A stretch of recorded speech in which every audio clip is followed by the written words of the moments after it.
Baik, Assalamualaikum warahmatullahi wabarakatuh. Hamdan wa syukronillah amma ba'du. Yang terhormat kepada Ibu Gustiana MPD selaku dosen pengampu dan rekan-rekan sekalian yang insya Allah berbahagia.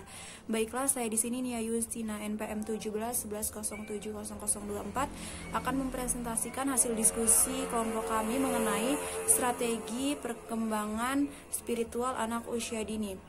Yang pertama, menurut Agustin pada tahun 2001, kecerdasan spiritual adalah kemampuan untuk memberi makna ibadah terhadap setiap perilaku dan kegiatan.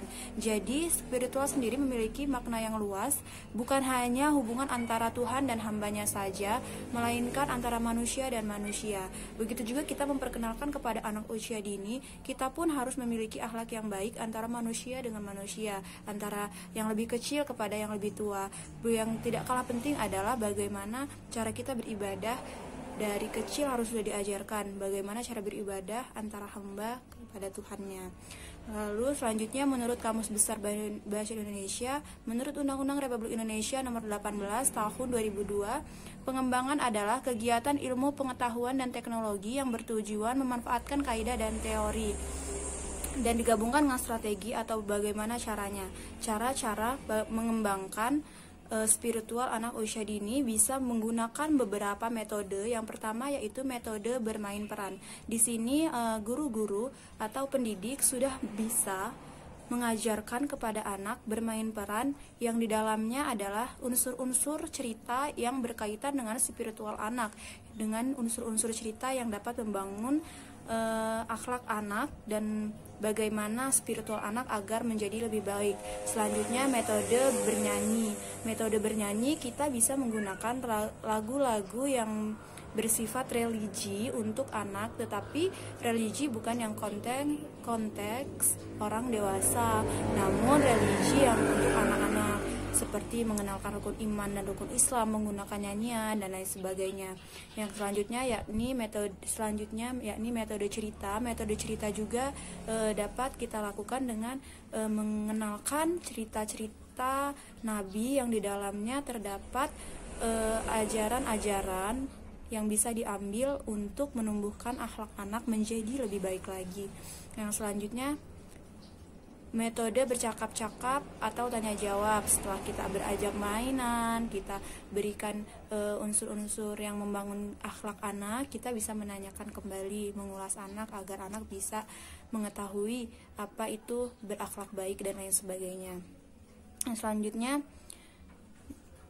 menggunakan metode membaca dan hafalan. Menggunakan metode membaca dan hafalan ini sendiri, kita juga bisa menggunakan sistem memberikan surat-surat pendek kepada anak yang nantinya bisa dihafalkan kepada anak yang ketika mereka sudah besar dapat diaplikasikan. Misalnya kita berikan bacaan sholat yang harus dihafalkan, niat-niat sholat yang harus dihafalkan, bagaimana ketika mereka sujud bacaannya seperti apa, ketika mereka ruku bacaannya seperti apa, tahiyat akhir bahkan kita ajarkan mulai sejak dini.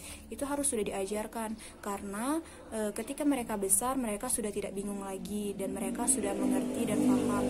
Mungkin kalau dalam tahap paham nanti akan mereka ikuti beriring berjalannya waktu mereka dewasa, namun hafalan-hafalan itu harus sudah diterapkan mulai mereka usia dini. Selanjutnya yakni metode silaturahmi atau menjenguk teman yang sedang sakit. Ini seperti yang dijelaskan di atas tadi, bahwasanya spiritual itu tidak hanya urusan antara hamba dan Tuhannya, melainkan juga antara makhluk dengan makhluk. Jadi kita terapkan kepada anak untuk berperilaku baik, menjenguk temannya yang sedang sakit. Selanjutnya yakni metode berinfak. Dari mulai usia dini kita ajarkan bahwa uang jajan yang dibelikan orang tua contohnya disisihkan untuk berinfak. Yang selanjutnya yakni metode kasih sayang. Sudah dijelaskan bahwasannya agama kita sendiri, agama Islam adalah agama yang penuh dengan kasih sayang. Begitu juga kita kepada anak didik harus mengajarkan sesuatu dengan kasih sayang. Dengan seperti itu mereka juga pun merasakan kasih sayang yang begitu dalam sehingga mereka memiliki ikatan tersendiri kepada kita. Jadi ketika kita ingin memberikan suatu hal-hal baik akan dapat mereka cerna atau mereka dapatkan dengan mudah.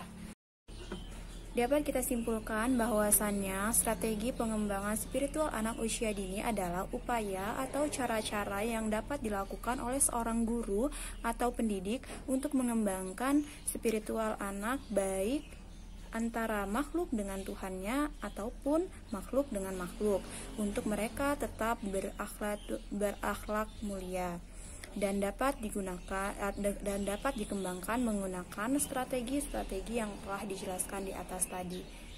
Baik, demikian yang dapat saya sampaikan. Apabila ada salah kata, saya mohon maaf. Kepada Allah saya mohon ampun. Wabillahi taufiq wal hidayah. Wassalamualaikum warahmatullahi wabarakatuh.